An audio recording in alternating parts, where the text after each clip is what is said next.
This whole thing came about as a need to help those that are in need. Um, we have a great concern of young people not being properly educated, young people on drugs, alcohol. I went to Dr. Reed's clinics that he has there, drug clinics, and after seeing everything he had, I said to him, we need this in Georgetown. We need this in my area. There's a lot here, but there's not enough. And I would not discredit anyone to say that. And he said, I'll be glad to help you. Anything you want. Started smoking marijuana probably in the ninth grade, and I would say that would be my turning point. So I started selling drugs. That wasn't good. And then I got kicked out of school. That's really when I hit rock bottom. So now I'm out of school, no job, no money. I'm in big trouble. So being the guy that I was at that time, I'm thinking I could make it on the streets. So we started doing whatever we wanted to do and running the streets maybe about 4 or 5 years. And selling drugs, doing drugs, robbery started playing a part in my life. So we started robbing people and stuff. That's how I ended up in jail, in prison for armed robbery. And I was sentenced to 25 years in prison. And I served almost 14 years in prison. Yes. God don't make no junk. Every person is a jewel. And sometimes we're so down on ourselves we don't feel that way. We don't feel we're worthy. And it's our job to build that confidence and that self-esteem back into people so they can begin to take those steps. While I was in prison, maybe about the second year. First year I was just angry with everybody, you know. Maybe the second year I started looking at myself saying, hey, you need to, find a different direction, different path. We're working while they're in prison to make sure that they don't come out the same way they go in. So we have a prison ministry going on. And when they return to the community, we want them to be viable members of the community, and we hope to give them the necessary tools like job training, education, those kind of assets so that they can function independently. I knew I had an addictive mentality. So everything that I wanted to get out of my life, I just had to write it down and, analyze my life, And I put a lot of stuff aside, cigarettes, drugs, drinking, all that stuff to the side. But they wouldn't let me out. I stayed there a lot of years, but I stayed on that path. I'm going to get out one day, I just got to be a better person when I get out. As a man of God, I believe in a holistic approach in everything. And that same approach holistically has to come within a family for them to grow.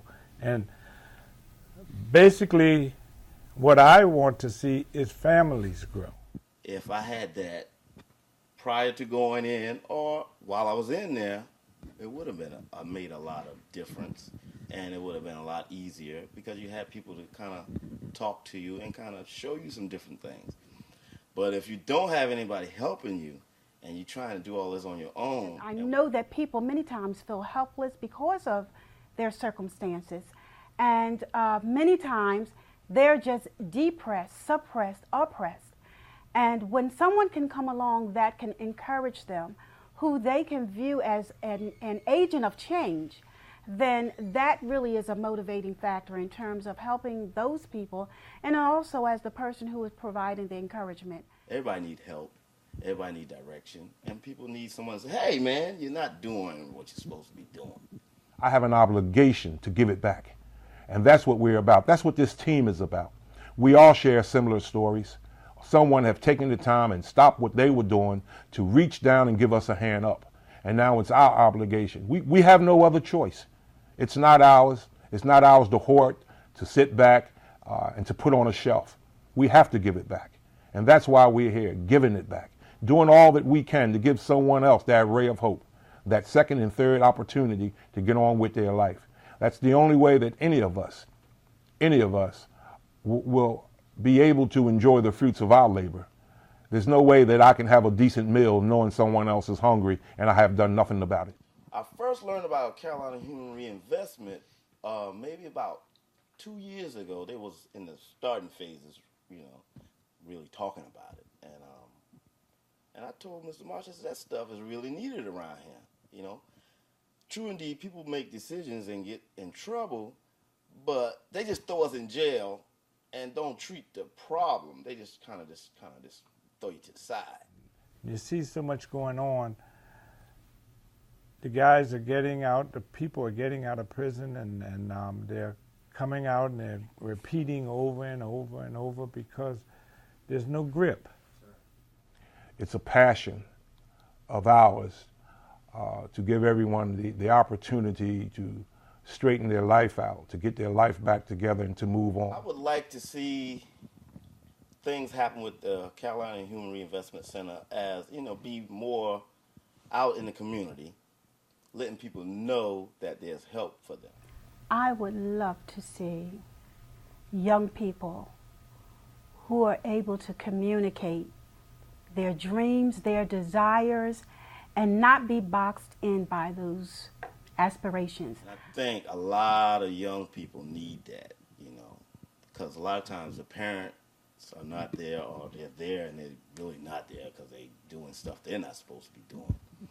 And a lot of kids just go to the wayside. We have the benefit bank, we have the reentry program, we have the Amachi program, and these programs are all based in a holistic way that families can grow.